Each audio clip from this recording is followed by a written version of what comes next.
name is Isabella Ventura, and today I'll discuss the Popol Vuh, one of the most important indigenous texts from Mesoamerica. More specifically, explore how the Popol Vuh was hidden, adapted, and preserved during and after colonization and why it still matters today. The Popol Vuh is the sacred creation story of the K'icheʼ Maya, an indigenous group from Guatemala.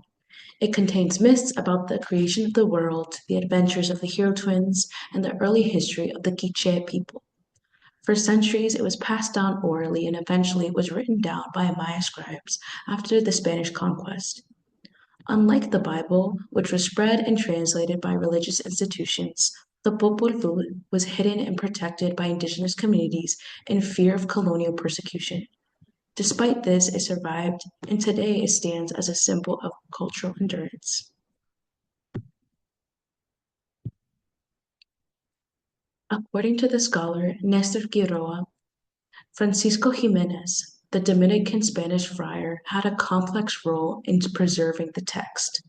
Jimenez transcribed and translated the Popol Vuh in the early 1700s, and thanks to him, we have the most complete version of the text today.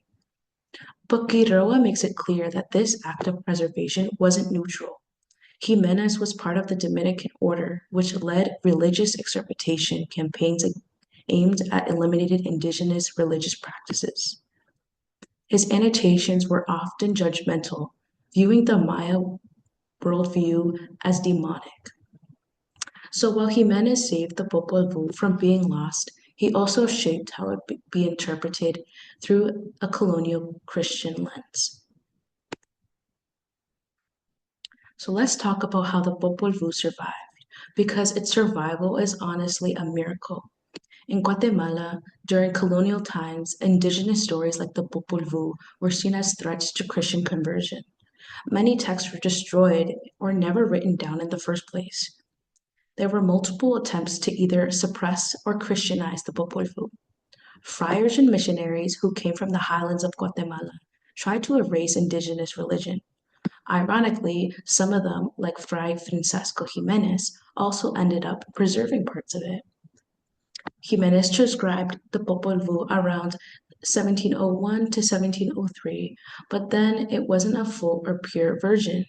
He framed it through a Christian lens, adding religious commentary and writing in ways that wouldn't raise alarms with the church. Others hid or disguised the true content of the Popol Vuh so that it wouldn't be burnt or lost. Some versions were buried or passed down orally to protect them. So, what we read today isn't exactly what was first told, it was what survived.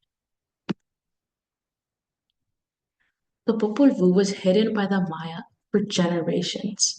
During colonization, Spaniards destroyed the Popol Vuh, burned ceremonial texts, and outlawed traditional rituals. The Maya had to protect their stories in secret or risk violent punishment. As a result, the Popol Vuh was not just a myth, it became an act of resistance. Its survival is miraculous. The people who preserved it weren't just storytellers, they were protectors of cultural identity. Even when Jimenez transcribed the text, it was only shared under careful conditions. In many ways, the text history mirrors the broader indigenous struggle to preserve language, stories, and selfhood under colonialism. It's also important to compare the Popol Vuh to the Bible, not just because of colonization, but because they're both sacred texts that try to explain human origins and morality. For example, both texts contain creation stories. Humans in the Popol Vuh were first made of mud, then wood, and finally from corn, which is a sacred in Mayan culture. In the Bible, humans were made from dust and a rib of Adam. Both stories emphasize the divinity of humankind. Both texts also contain flood myths. In the Popol Vuh, the gods sent a flood to wipe out the disrespectful and soulless wooden people. In the Bible, God floods the earth to cleanse it from sinful humans. These parallels suggest a shared human need and understand suffering, divine punishment, and rebirth. The Popol Vuh has become a national text in Guatemala. Consequently, many modern adaptations of the Popol Vuh exist today. Those especially meant for children carry explicit and deeper implicit messages. Many children's versions explicitly simplify or sanitize the stories, removing violent or complex themes. However, as a literary scholar, Anne Gonzalez argues these versions implicitly teach cultural pride, resistance, and connection to ancestry roots. They help young readers understand that heritage is valuable. This is a form of cultural empowerment. Even though the stories are adapted, they still are tools for healing and reclaiming identity. Gonzalez sees this as a powerful way for Indigenous voices to resist erasure in the post colonial world. So we have two significant moments of adaptation. One by Jimenez, a colonizer who preserved the Popol Vuh while judging it, and one by modern educators and writers who adapt it for children to uplift Indigenous values. In both cases, the Popol Vuh changes, but it also endures. This tension between suppression and survival is at the heart of the Popol Vuh's legacy. It was hidden to survive colonization, and today it's being shaped to empower new generations. It also shows the colonial distortion and preservation are central to understanding the Popol Vuh today. And why is any of this important? Because sacred texts don't just tell stories, they shape identity.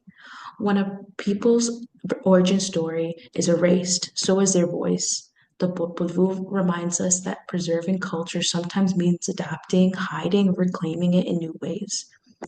It's a piece of living heritage. For the Maya people of Guatemala, the Popol Vuh holds ancestral knowledge, spiritual beliefs, and a connection to their sacred relationship with the earth, especially corn, which represents life. The Popol Vuh has become a national symbol of indigenous resilience in Guatemala. Despite centuries of marginalization and violence, especially during the Civil War and genocide of the indigenous people in 1980s, the Maya have continued to preserve and celebrate their stories. The Popol Vuh has taught in schools, adapted into theater and visual art, and invoked by activists fighting for indigenous rights, land, and language. Even today, indigenous communities in Guatemala face discrimination and systemic exclusion. But reclaiming the Popol Vuh is a way to affirm identity and say, we were here first, our stories matter, our worldview still lives. The Popol Vuh is also deeply tied to the lands itself. Its references in sacred mountains, rivers, and centrality of corn all reflect the Maya's relationship with nature. That's why in Guatemala, the Popol Vuh is not just a read, it's felt, performed, and honored. It's part of everyday cultural resistance. To conclude, the Popol Vuh is more than an ancient myth. It's a living story that has survived translation and reinterpretation and more. Scholars like Iroa and Gonzalez show us how deeply connected this text is to issues of power, language, and cultural memory. By reading and studying the Popol Vuh, we aren't just learning about the past, we're witnessing the survival of a worldview that insists that we're still here. Thank you so much for listening. I hope this presentation helped show why the Popol Vuh is not just a myth, but a living part of Maya culture and resilience. Thank you.